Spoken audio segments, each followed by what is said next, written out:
Hello guys, welcome back to NFT Inspo.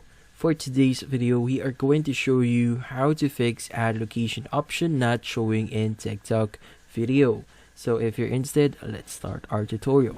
So the first thing that you want to do here is you want to look for the TikTok application itself. Now we want to actually clear our data for TikTok for us to actually fix this problem. So just press and hold on TikTok and you want to press on app info. Under app info, you should see the clear data at the bottom center of the screen. Just click on it, and from here you want to choose clear all data and clear cache. So once you've done that, you could go ahead and leave TikTok here and go to the Play Store. Now once in Play Store, you want to search for TikTok. So let's just go to TikTok, and here you want to check if there are any updates on the TikTok application itself. So once you finish your updates, check if that actually solves your issue. So if that doesn't actually solve your issue, then we'll have to contact TikTok support for that one.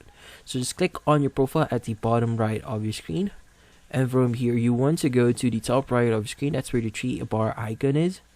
And from here, you want to go to settings and privacy. Now here, you want to go to the very bottom and choose report a problem. And from here, you just need to enter a few details. So here we want to go to the very bottom and just click on submit a report. Now here you just need to explain the problem that you are encountering right now. So since the ad location option is not available, just mention that the ad location option is not available on your TikTok account or your TikTok application. And if you want to add screenshots or videos of it, just click on the add photo there and just click on submit. And you just need to wait for TikTok support's reply and you should be good. So hopefully this video was able to help you. Like and subscribe to NFT Inspo. Thank you for watching.